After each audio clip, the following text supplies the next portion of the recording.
So we use what we call product metric trees.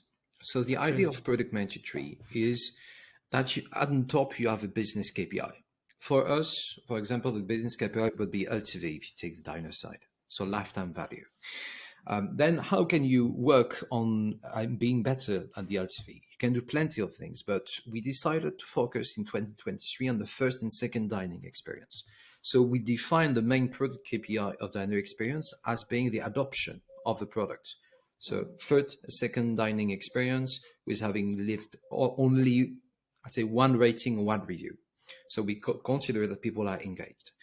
And then you have plenty of variables you can work with. That could be from how you actually welcome people in your world, so they understand, they're activated, they understand what they can do. They might interact with a restaurant page and book or save, for example.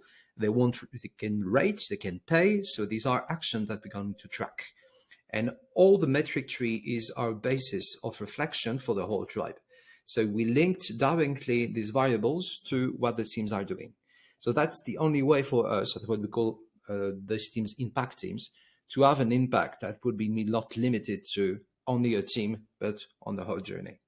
So if you take an example, we have a team called Decide. So it's really user-centered. It's how you can decide of going to one restaurant or another. And on the Decide part, we consider engagement. So it's not only a booking. We think that if people go look at information, look at where it is, share that with their friends, or for example, save for later, we consider that they're engaged. So the goal of the Decide team is to make sure that they have the right information in front of them so that people can decide. But I don't want to have a bad surprise if I go to the restaurant. So imagine that I choose to give you only the information that make you book, but you book, you go there, and there's a big deception.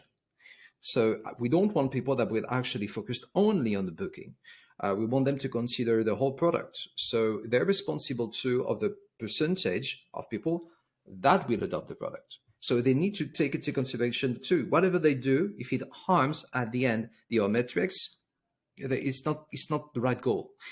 So that's the only way to make sure that people are autonomous and responsible at the same time. Your job is very tricky. Why? Because as a marketplace, you have a product that basically streamlines the experience of the user, no? In which, but his goal is not to use the fork. No. His goal is to have a great experience at the restaurant that basically is eating well, being served well, having good friends and stuff that are all experiences in which you cannot jump in. Yeah. So, I mean, it's pretty much the same of Airbnb, but Airbnb has much longer time because you stay in an apartment for days, weeks, while in TheFork is like 40 minutes, 50 minutes, 90 minutes. So I think it's very challenging. So how do you manage this thing?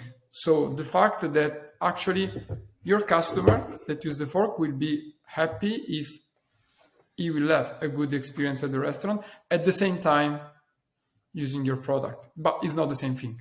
Yeah, well, you treat that with a lot of humility, because in the end, your product is not here to get attention from people. That's actually why I joined TheFork, and that's what I was working at Deezer previously.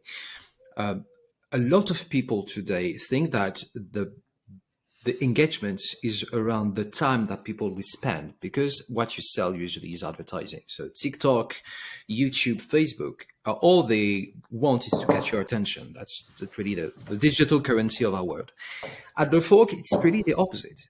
In a way, if people don't even remark us, that's great. We are just a detail in the story, and that's what we want to stay. We don't want to create some kind of social network so that people come back just to have an excuse to get more money, for example. That's not what we do.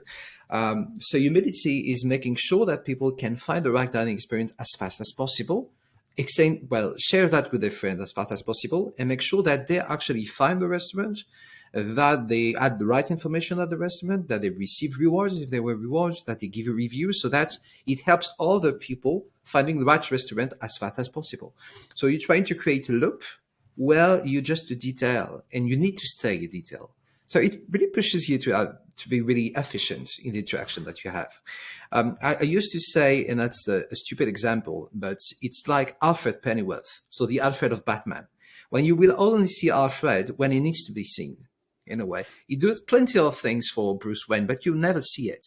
And when you really need Alfred, he will there and we interact with Batman. And roughly that's what you need to be. You're not Batman. Batman is your user. You're just Alfred, and you need to be okay with it. That's a very good metaphor. I was thinking actually to another one, like to Uber.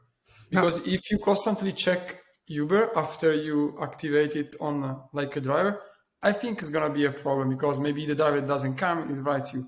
While if you look for it, you have confirmation that you put in the pocket, you go to the place, already paid, that's it. So maybe it's the same thing. So you are enabling an experience, you are not like the experience. Exactly. And that's exactly that. You're just an enabler. And then you can develop things because there will be people that have other things to do. At Desert, about the same thing. If you want to create a playlist, you could create an eat list in a way in TheFork. And some people will build that because it's about creativity, it's about passion, and they want to share it. And it's no problem. It's going to help other people choose the right restaurants. But then we know that the core of our users are just here to spend, 2 minutes, 3 minutes, 5 minutes maybe. And if he spends more than 5 minutes, they're going to go back to Google Maps or whatever because it's easy and it's convenient. Now we want to make a difference because we're more pertinent than them. So yeah, it's asking you to respect people's time because what you want is people to connect humanly. So it's the anti-Facebook. We want people to see each other in real life. That's really the passion that we have. It's not at all about having people in front of the screen.